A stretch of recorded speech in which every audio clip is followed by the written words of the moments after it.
Hello and welcome back. So I will put my icon in a minute, but I haven't got it on at the sec because I'm just charging my phone with this tiny little battery pack that I've just got from B&M. I've got battery packs, but they're massive and they're really heavy in your pocket.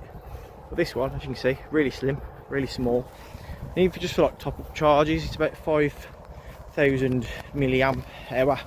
So even for like small top-up charges like what I'm doing now, well, it'll be fine just to leave in your bag or in your pocket. So, well, I'm just heading to camp. It's Friday. I'm just going to head up to camp over, obviously, my local woodland again. As you can see, it's lovely and sunny. So, I'm just going to head up there and have some food and just chill out for an hour. So, I got my kids this weekend, so I'm not going to be able to get out really. So, except for maybe taking them for a walk. So, but yeah, get out for a walk and yeah, and have a little couple of hours over here. So I'm just walking down the track to my camp now, and as you can probably hear, the M6, which is right next to us there, is extremely busy. So hopefully the mic is dampening some of that down. You can see it's quite sunny today, nice. I've only got one layer on at the minute, like one t-shirt and then my jackpot smock. So yeah, it's a nice day today. I've got today with me my Helicon satchel. Can't remember the actual name of it. I'll put it in the link below, and just some bits and bobs in there. So quite a lightweight little walk today. So hopefully I can find somewhere dry to sit. I have got a couple of sit mats with me. So, but I haven't got all my bits and bobs I normally have, so just a little lightweight walk today, and maybe a little practice firelighting or something, so in a bit. Alright, so I'm just around the back of my camp, and if I spin you around, you'll see these are the badger sets that I've been on about in some more videos.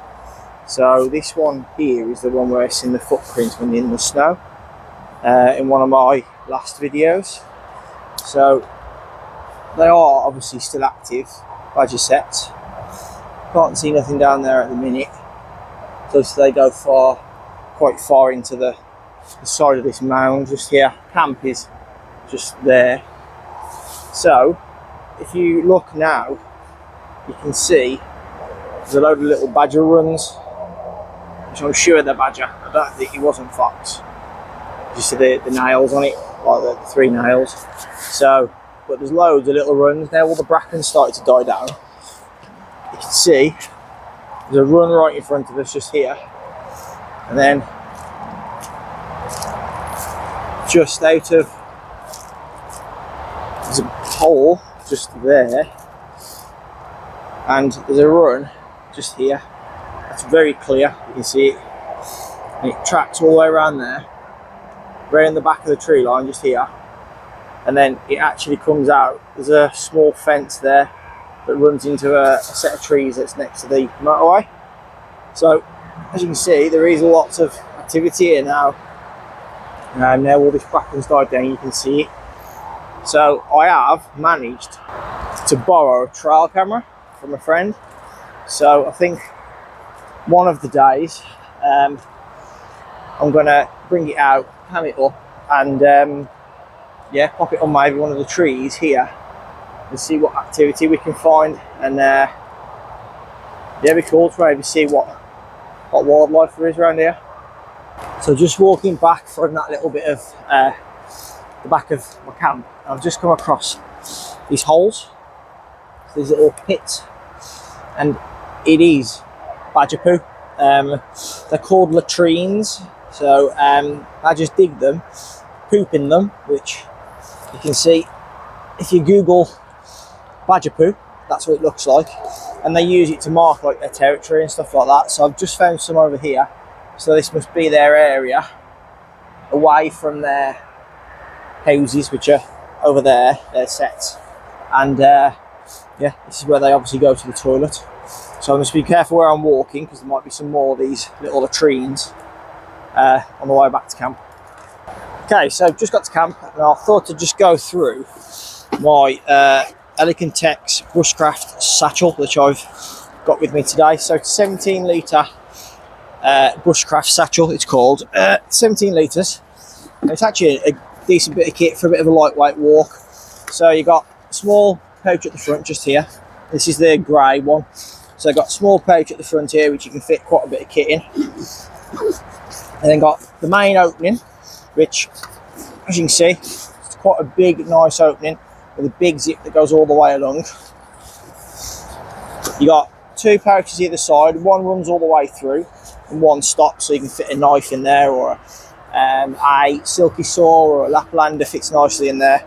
You've got some molly webbing around the outside of those as well, so you can connect extra kind of pouches or whatever. You've got tensioning straps as well, just here.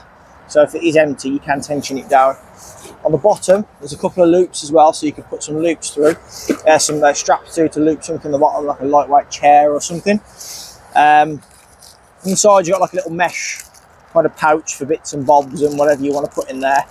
And then each side, there are two kind of pouches inside that are big enough to fit a 1 litre Nalgene bottle and other little bits and bobs as well. But for a lightweight little walk, if you don't want to go for like a day sack, the one thing I have added to the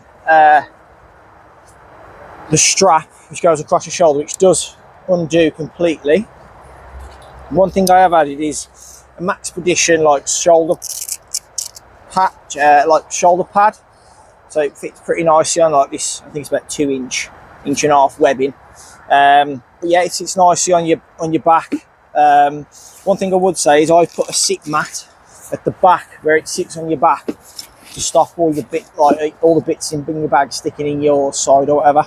But yeah, it's a nice bit of kit. As I say, I've had it a couple of years and it's all right, man. It's like for a lightweight little walk like today where I'm just going to come out, cook some food and chill out for a bit.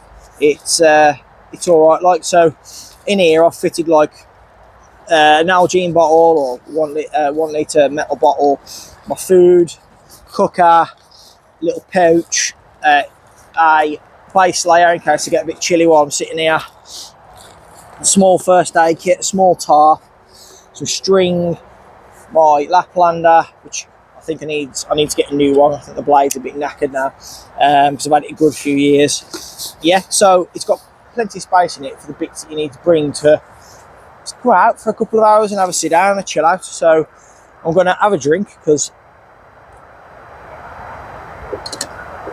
I haven't drank much this morning, and then yeah, I'm just gonna have a little sit down, chill out.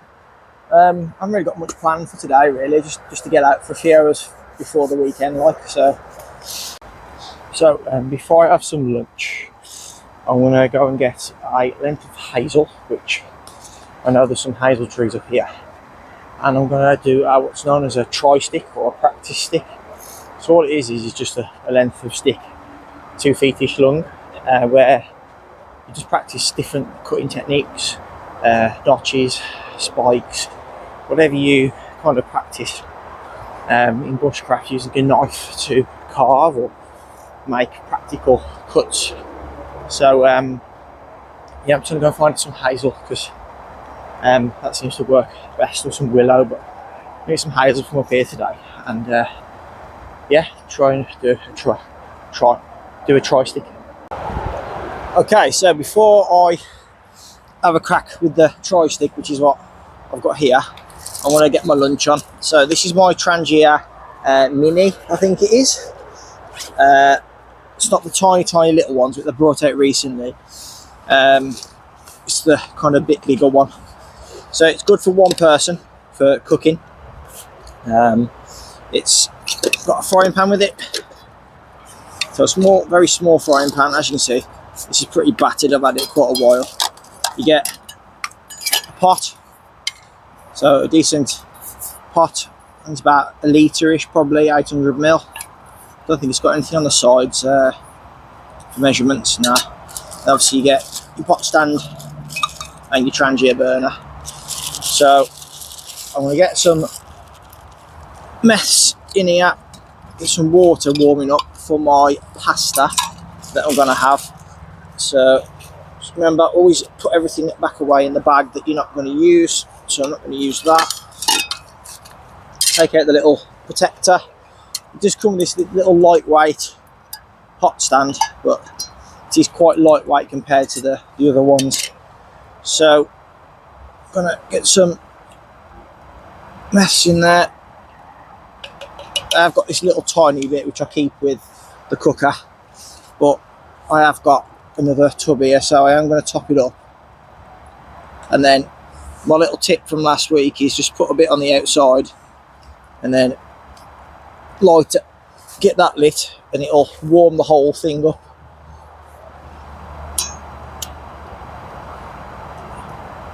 So as you can see, it is lit, and that will just light up and warm up the whole thing now, and then get it to bloom. So leave that off to the side. So as I say, I have got some pasta for lunch today with my Lidl chili con carne. I might have a coffee later if I fancy one. But I've got me, oh no, I've got sweet tangy barbecue beans today. So, oh, that's gone out.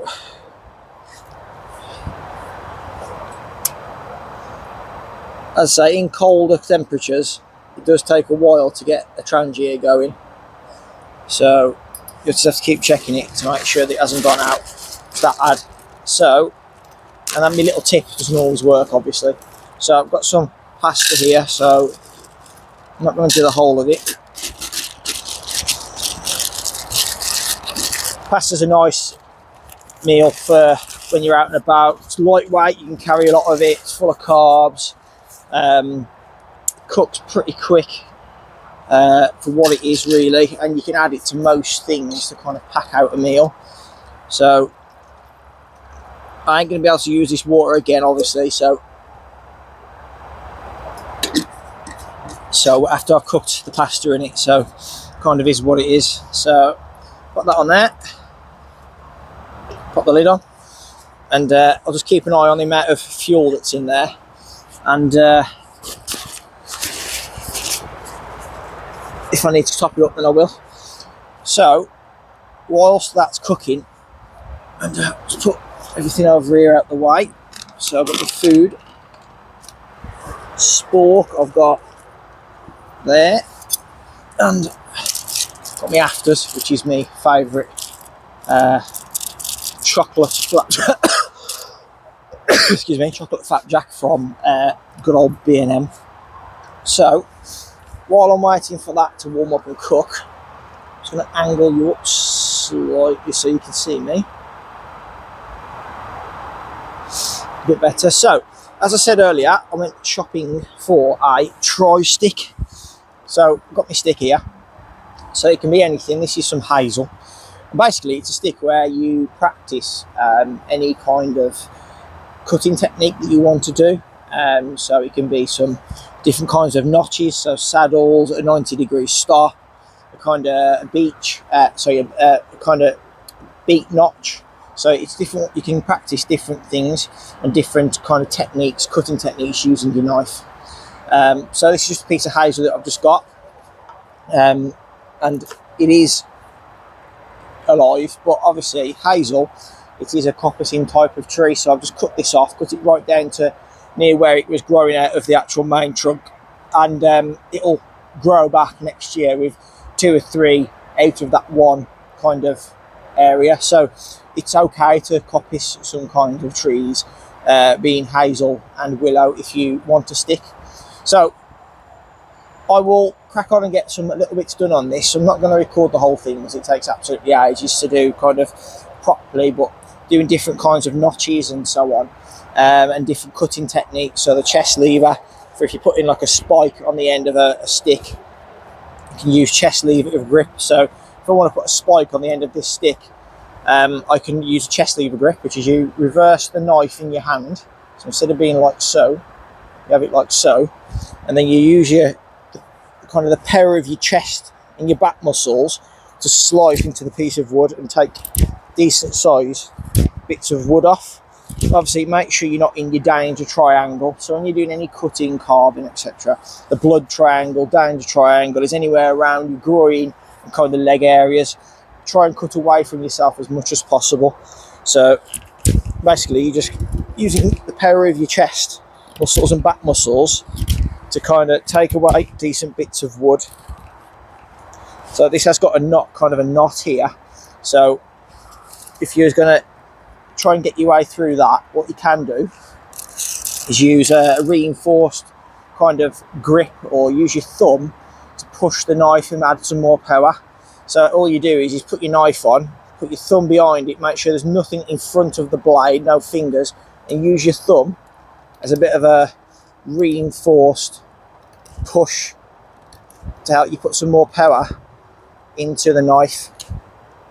But as I say, there is a kind of a notch, a knot here, so it might be a little bit hard to get a point onto this stick. So just use your thumb to give it a bit more power. Make sure your fingers are behind the blade at all times.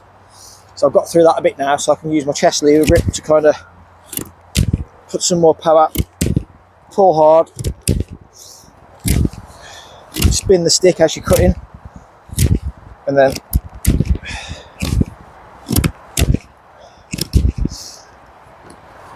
so if you're making tent pegs, if you're making poles to go into the floor for a shelter, if you was putting a spike on the end of a stick to put meat on or anything like that. So there you go, there's a nice spike. And basically you just use this as a tri-stick, so you work your way down doing different notches, cuts, etc. I will put a kind of a picture on the screen after this bit of a tri-stick, just a picture I found off the internet. So I'm going to do a bit of this while my food's cooking. So the pasta is warming up. So yeah, I'm just going to crack on and do a few bits on the tri-stick. So pasta is cooked. So what I'm going to do now is I'm going to just empty the water off the pasta.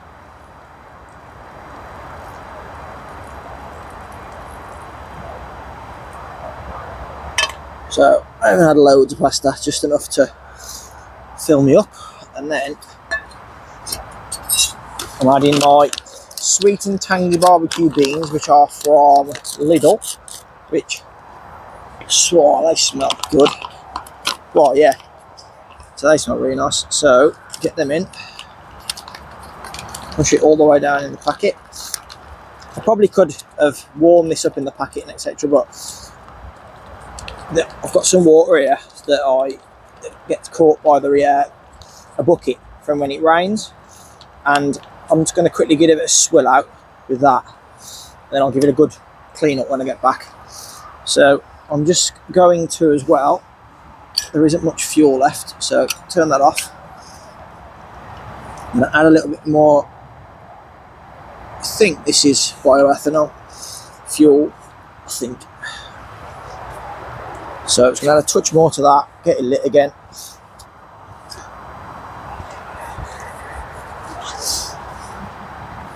And then get that on there. And then just warm through the sweet and tangy beans.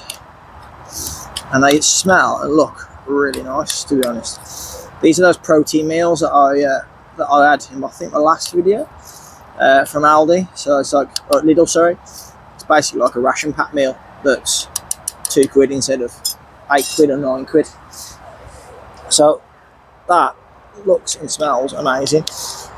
And if you was up high on a mountain somewhere and you couldn't get anything going, like your fuel or whatever, or you ran out of fuel, you could eat these cold, like a ration pack meal. Obviously wouldn't be able to eat the pasta cold, but the actual meal itself, the beans and the etc, you'd be able to eat that cold easily. So yeah, so while that's warming up, I have been cracking on with my tri-stick. So I've got a spike on that end, got a wedge on that end, you could use as like a digging stick or something like that. I've got a beak notch, which you use to hang a billy can off a stick, like now.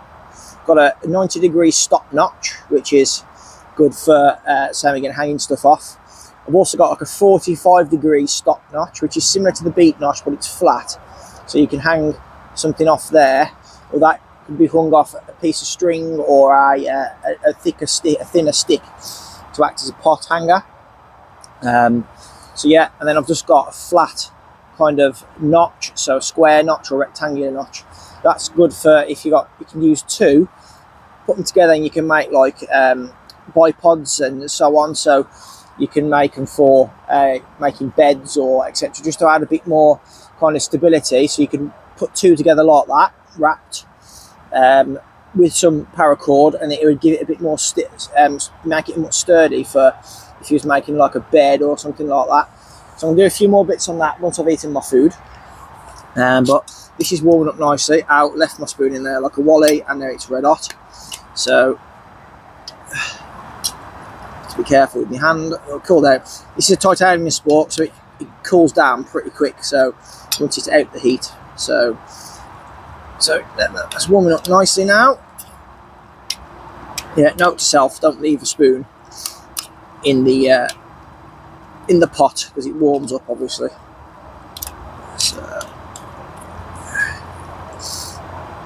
So I want this quite warm because now I'm quite hungry, so I want to make sure it's nice and warm. But for 2 handfuls of pasta and a pouch, could probably put some more pasta in there if you wanted to. It's not quite full up to the top. You could always add extra bits like bits of pepperoni or whatever you want to add to it to add some more calories, or anything like that. Really, you could add some pulses maybe, or some what's the other one? The little red, they're like swell. Oh, I'll put it on the screen when I can remember it. But yeah, you could add anything really. You could add some. I know it says that, but I'd couscous to it. Anything like that, just to add some more kind of carbs and calories to it. So anything that you want to add to it really for a decent meal, stuff that you can carry, which is lightweight, bar the meal, which is obviously it's got water and stuff in it. And date wise, that's got to the 16th of the 5th 27, so that's got like a year and 4 months on it, so you could easily keep them for that time. And I'm not saying you should, but they'll probably be alright after that as well, like a ration pack. I'm gonna get this down me, and then I'm going to crack on with the tri-stick. Okay, so I'm at my food, and I'm just letting the trangia kind of burn out the last bit of fuel. So as I say, I've been doing my tri-stick, so I've done the 4. I'm just going to make like a saddle notch, so it's just like a kind of concave notch. So make sure obviously when you're doing anything like this is everything's pointed away from yourself, okay, as much as possible. So all the saddle notches is just as you come in, I'm just going to mark 2 sides, one, so I'm going to mark that side, and then just kind of wriggle it in, and then mark this side, and then all it is just kind of, you're just bowing out where you've got to, push in and just chop it off. And this is just called as I just said, a saddle notch. So you're just kind of taking bits away. It's like a bit of a concave, and then once you've got so far where you want to go down, switch yourself over, and then using the reinforced thumb push, which is I like to do when you're doing this, is you just kind of nibbling bits away until you make like that concave kind of shape,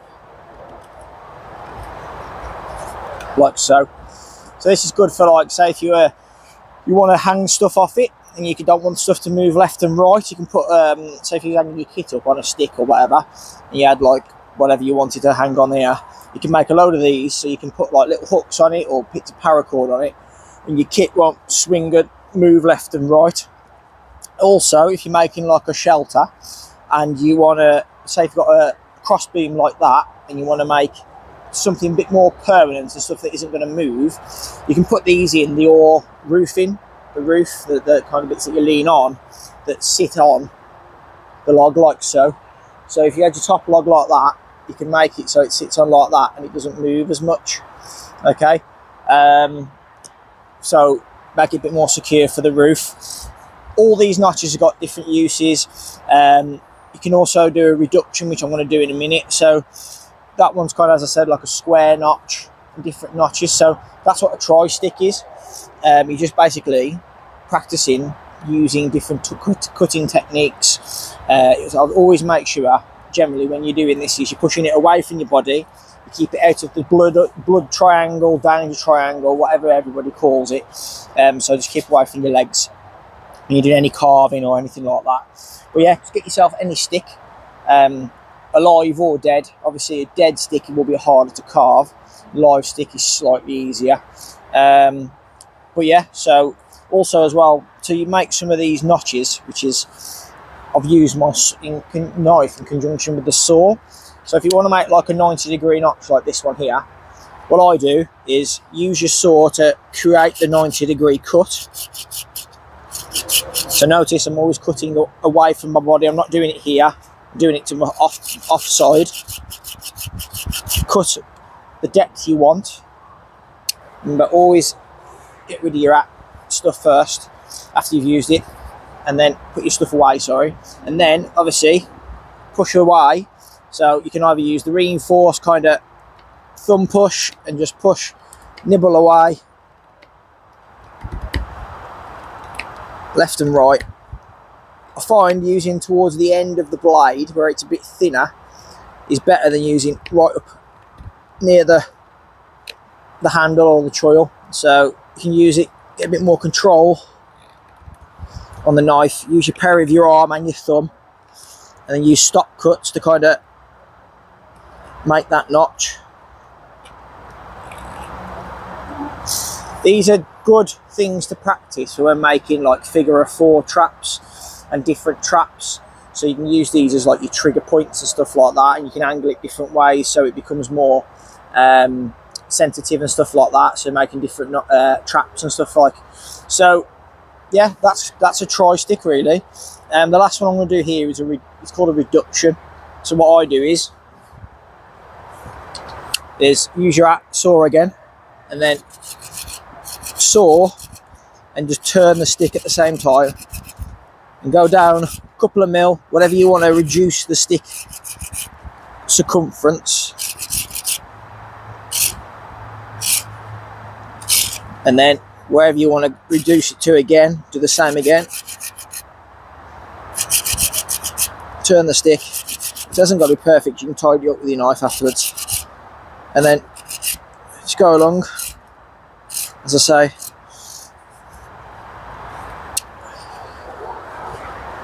And then you're going to reduce the size of the stick. So put your knife on and just push along, taking off slithers of wood to that stop cut.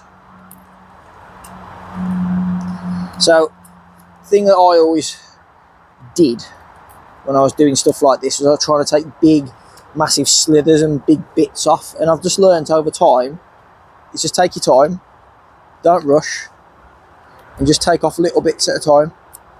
Because if you do take bits off, big bits off, and you're rushing or you're trying to get as much off as you can, you're going to make mistakes. You're going to end up cutting or hurting yourself.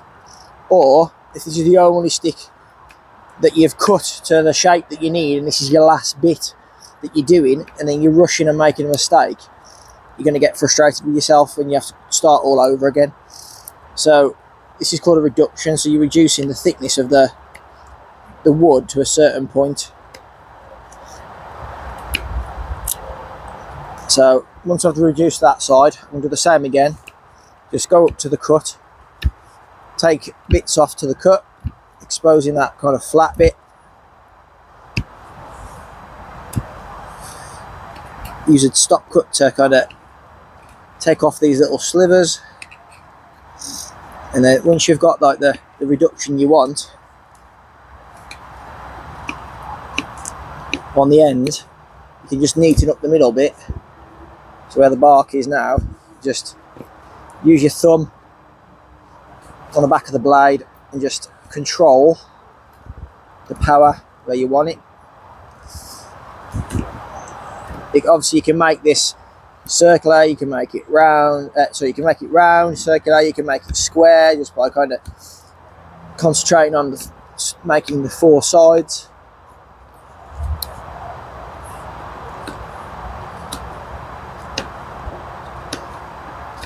So just making them stop cuts at the end, just taking off the material up to that bit where you had your saw cut. So as you can see, that's reduced the size of that section.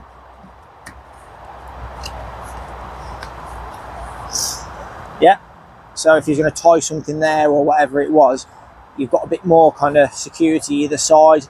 Put a Y stick in there, and then you haven't got left and right movement. So if you're going to have this on the top of like a shelter again, or above your fire, you could put a small reduction in just to stop the stick, if you're using heavy pots and pans or whatever, moving left and right.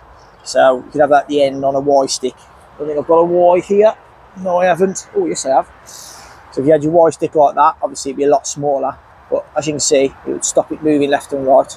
There's a bit more security. So yeah, that's called a tri-stick. So use your knives, practice with them. When I did my level 2 bushcraft through the survival school, one of the feedback I did get was my knife control, rushing a little bit, being a bit too quick with it. So I have been trying to kind of slow down a little bit with any carving I do and stuff like that, so to try and, 1, not hurt myself, and 2, get a better result. So that's a tri-stick. So get yourself out there in your back garden, go and get some sticks off your local woodland and do different things, try different little techniques.